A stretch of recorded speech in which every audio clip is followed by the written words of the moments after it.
What were you thinking? Or better yet, what were you not thinking? Have you ever tried to teach someone how to think? Do you know what it takes to learn how to think yourself? Well, on this podcast, we're going to learn all about how to think. Welcome to Becoming Wiser with Dr. Robert A. Rohm, author and world-renowned public speaker, as he shares stories involving his experiences and lessons learned in a good-spirited, positive, and fun way. Here's Dr. Robert A. Rohm. Hi, I'm Dr. Robert Rohm, and on this week's podcast, I'm going to share with you one of the most important concepts I've ever learned in my whole life. And basically, it's how to think. Now, thinking is an important skill set that everyone should have. But how is it developed?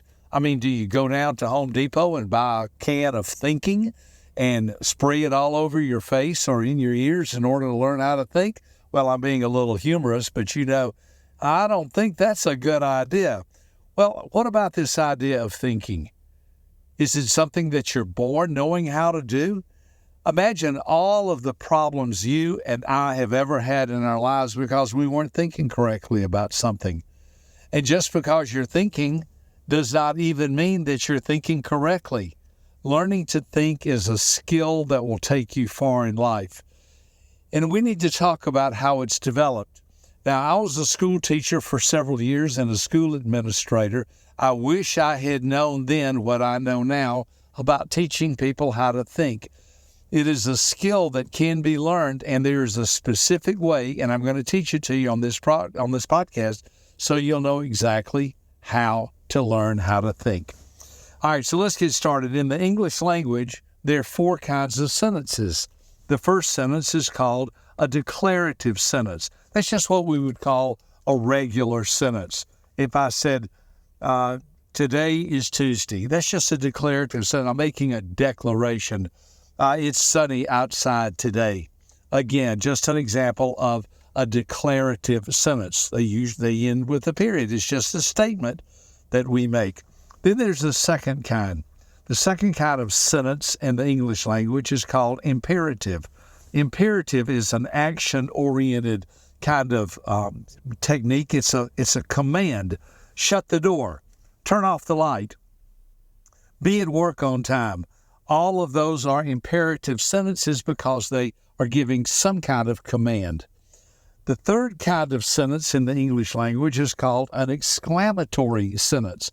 Those are sentences that usually end in an exclamation point, like, I won the lottery, or today is my birthday and I'm so excited, or I got my driver's license today. Any sentence that's excited or full of excitement or has some kind of exclamatory manner to it is called an explanatory sentence. And again, it ends in an exclamation point. All those are great sentences, but you know what? None of them teach you how to think. A sentence that ends in a period or an exclamation point is just a statement.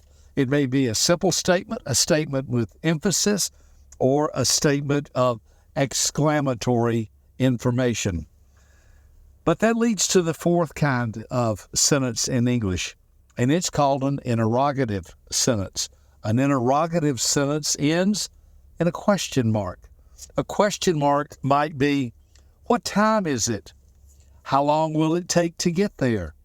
Do you have a reservation number? Do you have a confirmation number? Any sentence that ends in a question mark, listen carefully, causes you to have to think. If I say to you, I think it's 5 o'clock, well, I might be right or I might be wrong. But if I say to you, could you tell me what time it is?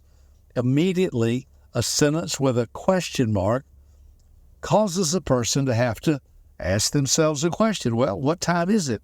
Let me look at my watch. Is my watch correct? All of us have had situations where we needed information, and information is primarily the key to learning how to think correctly. Now, let me use a couple of examples, and I'll show you how important this comes, especially in a family relationship. I have 4 grown daughters. My second daughter, Esther, when she was about 16 or 17, like all teenagers, she was, running around with her friends, and they go to a movie or bowling or something. And I told her, you have to be home at 11 o'clock. Now, listen carefully. how does that sentence end? That sentence ends in a period. You have to be home at 11 o'clock. That's what you would call a declarative sentence. Or maybe, I want you home by 11 o'clock. That's an imperative sentence. Or, you better be home by 11. That's an exclamation or an exclamatory sentence with an exclamation point at the end. Well, guess what? None of that worked. So particularly after a few times and us having to go back and forth about being late and me learning again the process, I said, you're late. See, late, you're late. That ends in a period or an exclamation point.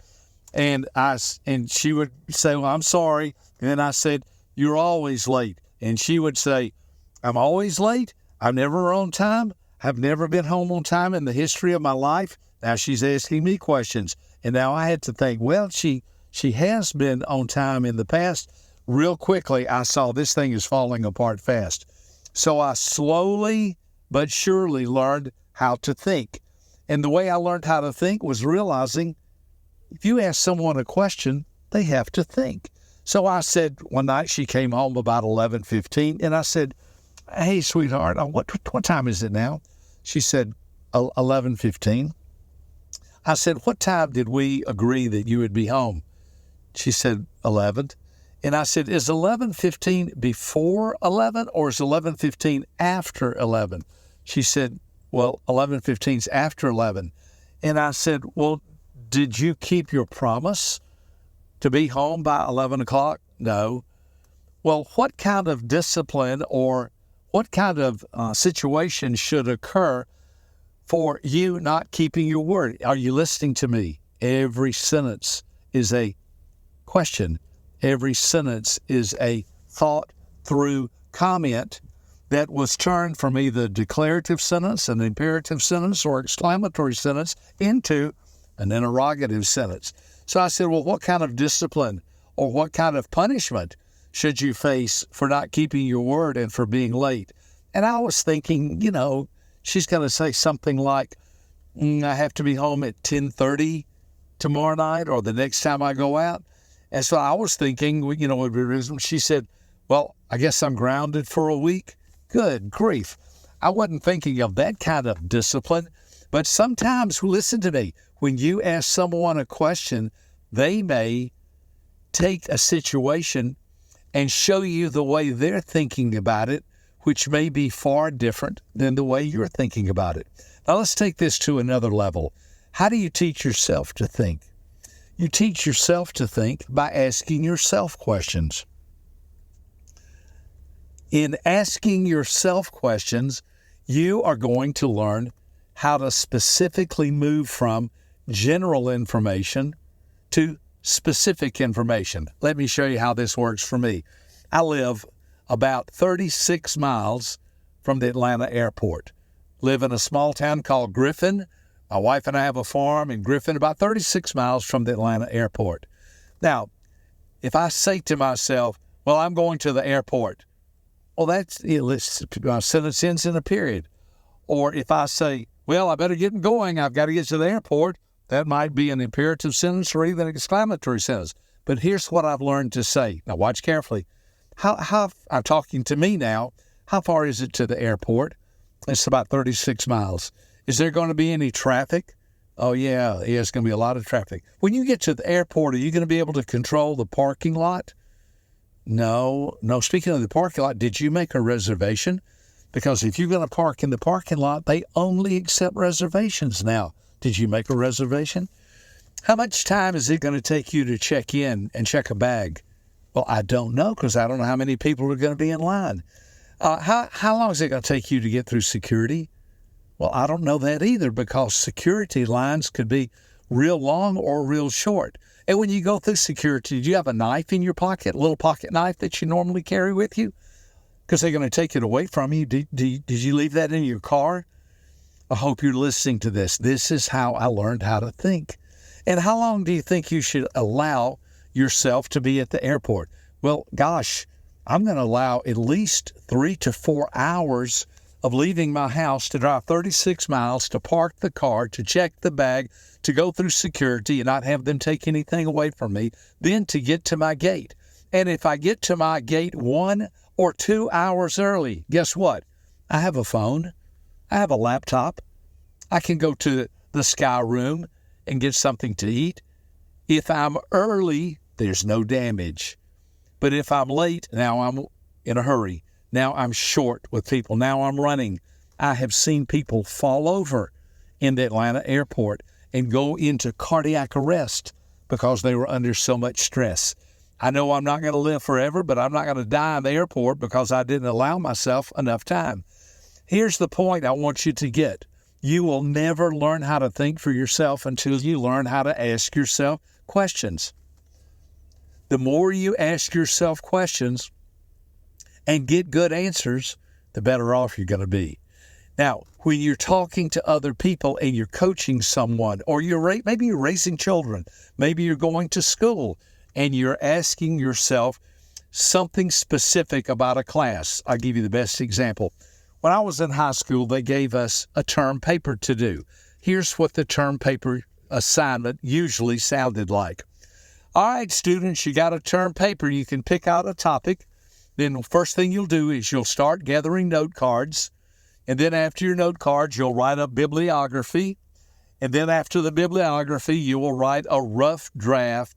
And then after the rough draft, you will write your final paper. And they gave us that to do. And maybe I've shared this with you before, but the term paper process did not teach me anything about planning. It taught me how to be a criminal. And what I mean by that was I was looking for note cards. I put all this off to the night before it was due. I was writing my note cards. I was having to use different color pens to make it look like I did it at different times. I wrote a bibliography, crumpled up the paper, spilled a little coffee on it to make it look old, wrote the rough draft, scratched through things, then wrote the final paper. I was up all night. That's because I didn't know how to do a term paper. Now, if I had been a teacher, and I have been a school teacher, but if I had been a teacher back in my day, I would have said, students, the term paper's due in 6 weeks. The note cards are going to be due the first week. When are the note cards due? Now I got to think. Okay, they're due at the end of the first week. Okay, then at the end of the second week, you have to turn in your bibliography. When is your bibliography due? Second week. Okay, then after 4 weeks, you've got to turn in your rough draft. When is your rough draft due?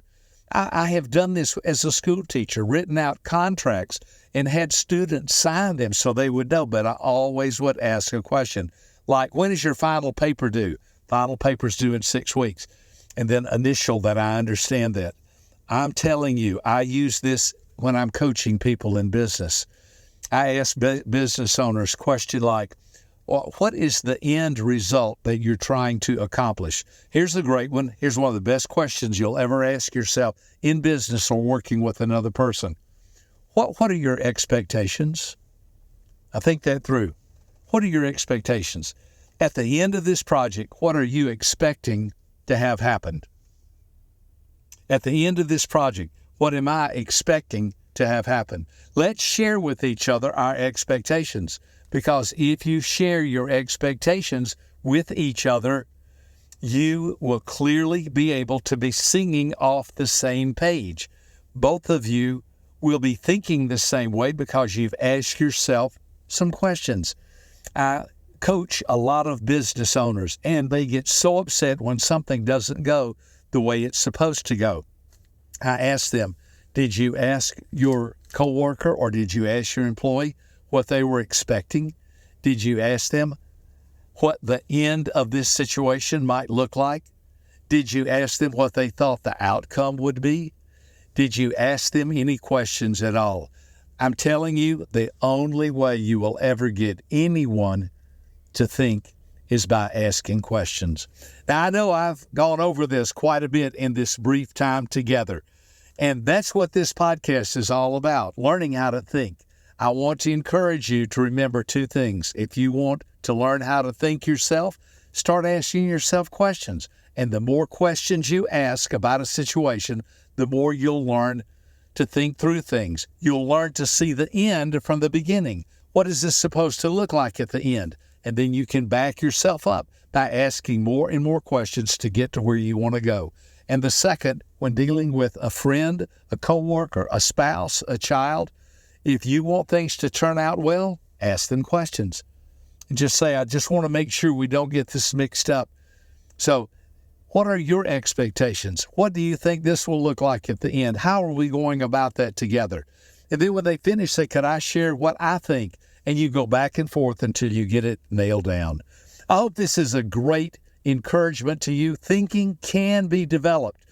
I have 5 college degrees. I've been around the world several times. I've got a World Series ring from working with Arizona Diamondbacks. I've been blessed a lot more than I should have. And I get asked a lot, how do you teach people how to think? How do you teach children how to think? How do you teach employees how to think? There's only one way. Ask questions. The more you focus on this and the better you get at it, I promise you, the better thinker you're going to become. I'm Dr. Robert Rohm. I hope this podcast has been helpful. Remember, learn how to think by asking questions. I look forward to sharing some more with you on another podcast real soon. Thank you so much. Have a great day. Bye-bye. For more information about this podcast, please visit www.becomingwiserpodcast.com.